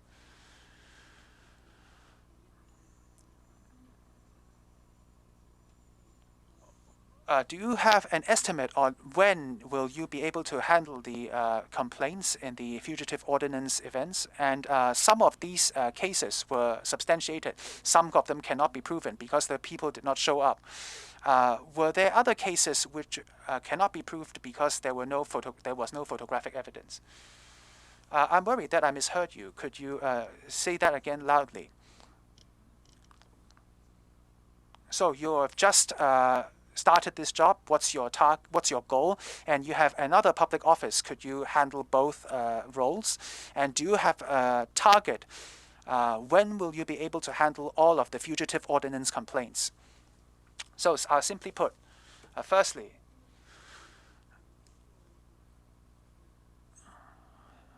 my aim is to serve Hong Kong as the IPCC chairman. This is my honor. My target is to work with the members of the IPCC and our secretariat, with all our colleagues, to serve Hong Kong. According to the legal framework of IPCC, to be fair, independent, and transparent, and to be evidence-based and impartial, to handle these complaints and monitor the police. That's my only goal. I also have other public office. In Hong Kong, a lot of people are very busy. So this is the case for other members as well. As people may know, that I'm the chairman of the Minimum Pay Committee. I'm also a member of the Hospital Authority, and I'm also the chairman of the Prince Wales Hospital, etc. But what I do there is not in conflict with what I do here. A lot of Hong Kong people enjoy all this busy work, and we also have family life as well. So that's my answer, and it's not a problem at all. And you've mentioned that when will all of these 52 recommendations be implemented? So as the Secretariat have talked about this in part,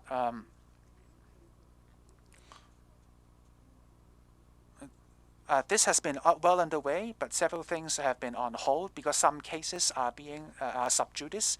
They are being handled by the courts, so we have to wait till the courts finish dealing with them. And the courts have their own timetable. As we all know, this year they are not dealing with cases that happened this year. They're having the cases happening before, so we have to wait for the courts. Secondly, each case is different, but overall, in a lot of cases, today in the meeting, I have mentioned this, and Daniel have mentioned this. We would like to ask the complainees, if they have a complaint to make, we will hope that they could tell us what their name is as soon as possible to identify themselves properly and tell us how to contact them. Because in a lot of cases, the CAPO does not know the identity of the person who filed the complaint, and some of the people whose identity is known, we cannot contact them. And even if we have managed to contact them, they would not respond to us, they would not collaborate and provide evidence and provide information to us, provide materials necessary to substantiate the complaint. They have not done so. So that caused a lot of delays, and we cannot solve that.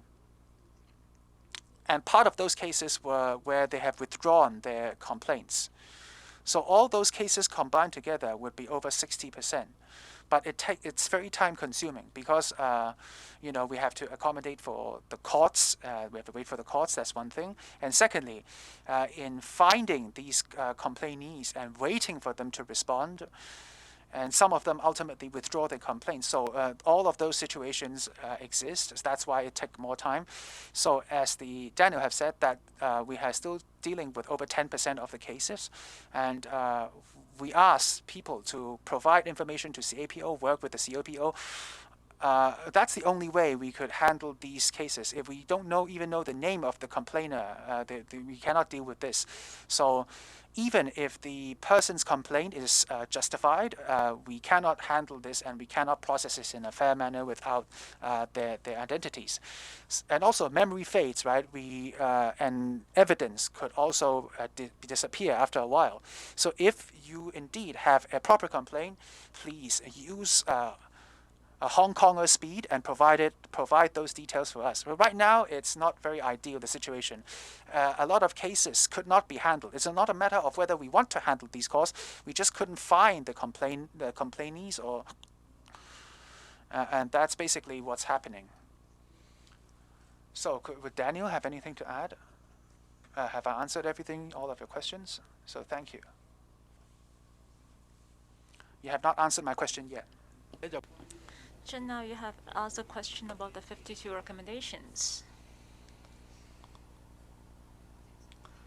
For the unsubstantiated cases, apart from unable to trace the complainants, would there be some other reasons? For example, you have no photos, no videos. Are you asking about the complaint cases or the 52 recommendations? Both. Regarding the 52 recommendations, actually, I have answered this in the first round already. We have 15 items incompleted, but it is not. What I meant by incomplete, not fully completed first, to review the guidelines of the use of force. There are 7 recommendations. The second area is the internal coordination, management, and training. There are 5 recommendations in this regard. As I have said, for each recommendation, they are not 100% independent of each other. So when the police completed one particular recommendation to a certain extent, they have already completed some other recommendations already. It's just that some recommendations are very specific. Therefore, the police cannot say that I have completed this and that. For instance, like the measures that they have mentioned today, they are basically talking about the guidelines for decision-making regarding the frontline commanders. In the last 2 meetings, they are talking about the frontline police officers and the way that they have to conduct their works, the use of force, etc. Actually, these are involved in the 7 recommendations regarding use of force. And some of the trainings are already completed, but they cannot say that this item can be fully completed. I believe that to me, this is a very satisfactory progress. Secretariat, I think there are only 13 outstanding recommendations, not 15.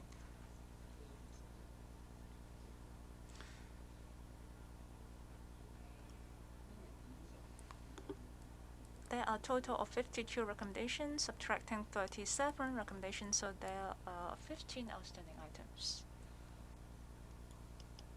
Last question, the Stand News. Hello, I'm from the Stand News. Just now you have mentioned about the do's and don'ts list for frontline commanders. Have IPCC reviewed it? Did you approve it? If you did not approve it or did not review it before, are they going to provide it with you? If not, how can you review? Also at the meeting, you have mentioned about the addition of some non-lethal weapons because the police has actually promised to use less lethal weapons, but the impression is that they are actually adding weapons. Third question, I believe that the members of councils are quite understanding to the side of police. For example, they are explaining why the cases of complaints are increasing this year. Do you worry that such stance would hamper the image of impartiality of IPCC? Well, first of all, we all know the facts about the pandemic. In 2020, we all know about 2020. So if you compare the complaint figures of this year with 2019, you will know that even those years before, it is actually comparable and similar. And why is it dropping in 2020? Well, there is a drop of economic activity and everything. So do you agree with this reason? Because the restaurants are being closed. There are some closed after 6. So whether or not it is reasonable, it's up to you to decide. Are people allowed to be in Hong Kong? Are students allowed to be on campus? Are people allowed to be on the streets or go to the movie houses? I think it's up to you to decide. Well, as for myself, we are still impartial. To be in our position, the only way for us to serve Hong Kong is to be impartial, independent, to be fair and equal. This is how we can serve everybody. Otherwise, it is a waste of everybody's time. We need to be impartial, objective, fair, and be detailed-minded.